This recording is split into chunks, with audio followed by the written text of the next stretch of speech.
네, 전국 의대교수 비대위가 내일 집단 사직을 하기로 결정했습니다. 또 일부 대학병원들은 교수들의 피로 누적을 이유로 휴진도 예고했는데요. 먼저 의대교수들의 입장을 들어보겠습니다. 배장환 충북의대 충북대학교병원 비상대책위원장과 함께 이야기 나눠봅니다. 교수님 안녕하십니까? 예, 네. 안녕하십니까.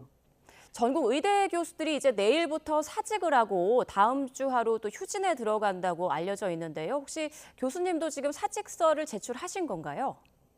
예, 저는 3월 22일로 제출이 돼서 4월 21일 날 원칙적으로는 사직이 1개월 완료가 된 상황입니다.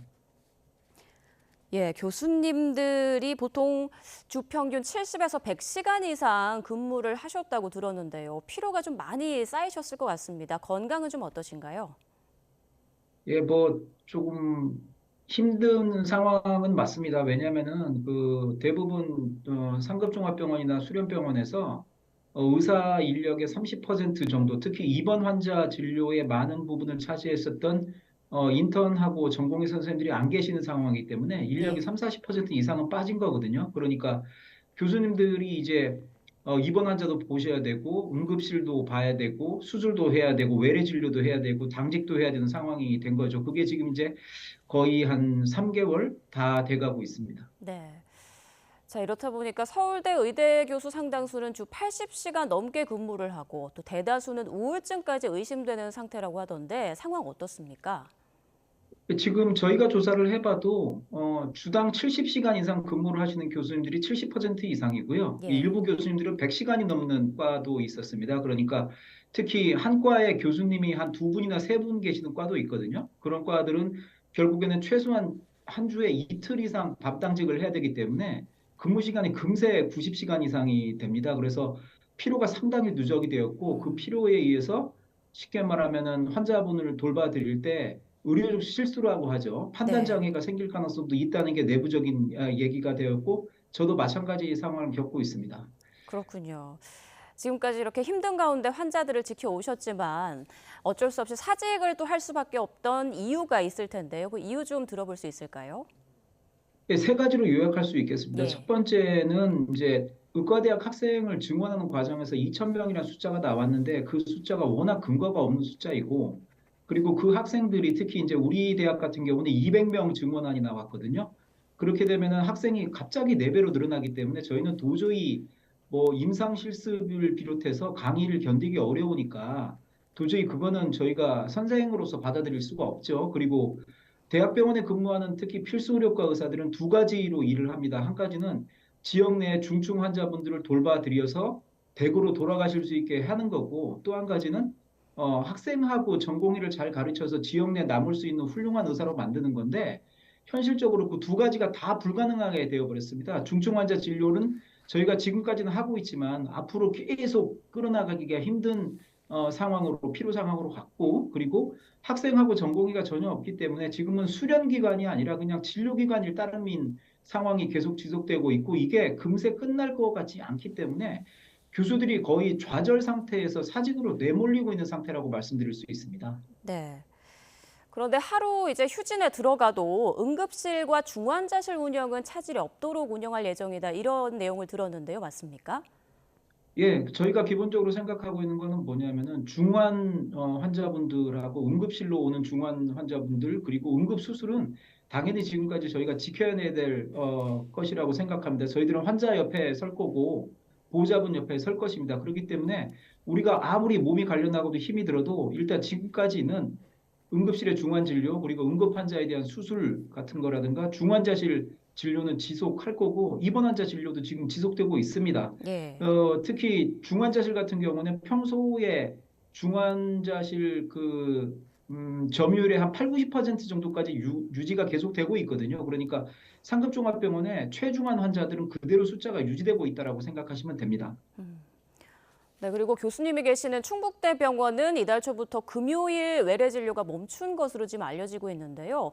상황이 좀 어떻습니까? 환자들의 어떤 불만이나 어떤 차질은 없습니까?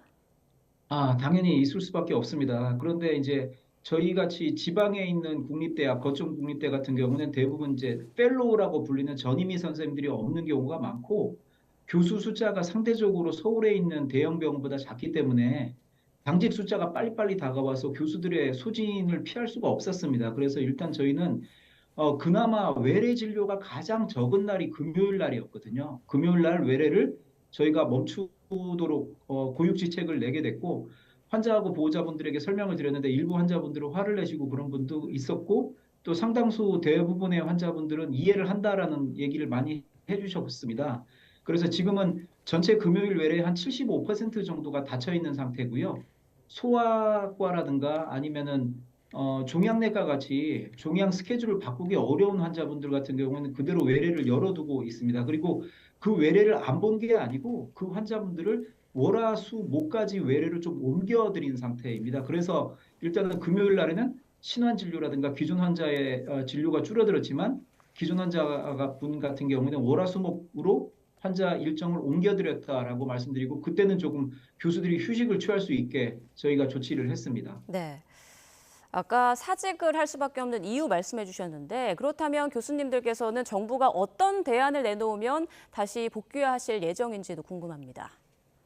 저희 의료계의 이야기는 아주 일관되어 있습니다. 정부에서는 자꾸 통일안을 갖고 나오라고 하시는데 오히려 정부가 통일안을 못 내고 있어요. 뭐 50에서 100%가 됐다가 막 이렇게 왔다 갔다 하시는데 저희는 첫 번째가 뭐냐면은 근거 없는 숫자 노름에 매몰되지 마시고 의대 증원 프로세스를 일단 중단하고 전공의하고 학생들이 돌아와서 환자를 돌보고 의학 공부를 할 수 있게 해주고 그리고 1, 2년 정도 대통령실 직속위원회를 만들어서 의사 추계 연구를 확실하게 하자. 그리고 의료 전달 체계를 바꾸어서 우리가 갖고 있는 몇 가지 의료 문제를 해결하는 바탕에서 의사 추계를 하고 그 1, 2년 동안은 필수 의료와 지역 의료를 갖다가 확장하고 좋게 만들 수 있는 정부의 정책 주도를 먼저 해가지고 망가져버린 그 의정의 회복을 먼저 하자 이렇게 말씀드리는 겁니다. 그러니까 지금은 숫자에 2천 명에 너무 매달려서 이렇게 하시다가는 내년에 나올 3천 명의 의사와 3천 명의 전문의가 없는 상태가 됩니다. 아주 파국적 상태가 되기 때문에 제일 먼저 하실 일은 의대 증원을 멈춰달라. 그 프로세스를 멈추고 논의를 하자. 이렇게 말씀드리는 겁니다. 네. 앞서 이제 환자 곁을 끝까지 지키겠다 이런 말씀해 주셨는데요. 그렇다면 환자들과 국민들에게 하고 싶은 말 있으시면 마지막으로 좀 들어보겠습니다. 저희가 정부의 어처구니 없는 조치라든가 특히 의과대학 교수와 논의 없는 총장님들의 의대 증원으로 이런 문제를 일으키게 되어서 저희도 정말 가슴 아프게 생각하고 있습니다. 저희가 존재하는 이유는 의과대학 학생과 전공의를 가르치는 것뿐만 아니라 제일 우선으로 둬야 될 것은 환자분들을 진료하고 그리고 중환 환자를 목숨을 구해드리는 겁니다. 지금은 중증 환자분들까지는 저희가 온 힘을 다해서 진료를 하고 있지만 이후의 상황이 교수들의 소진을 피할 수가 없어서 정말 5월 한 둘째 주, 셋째 주만 가면은 교수님들이 사직서를 정말 실행하고 현장에서 이탈을 할 수밖에 없는 상황에 놓여지고 있습니다. 지금 많이 불편함을 느끼고 있는 건 알겠지만 국민 여러분들께서 그 문제를 좀 헤아려 주셔서 조금 저희에게 힘을 주시고 이해를 해주셨으면 좋겠습니다. 그리고 정부의 그런 얘기를 조금 더 얘기를 해주셔서 저희가 원래 상태로 돌아갈 수 있도록 국민 여러분의 많은 도움을 부탁드리겠습니다. 그리고 그때까지 저희도 온 힘을 다해서 진료하겠습니다. 네. 알겠습니다. 지금까지 배장환 충북의대 충북대학교 병원 비상대책위원장과 함께 이야기 나눠봤습니다. 교수님 고맙습니다. 감사합니다.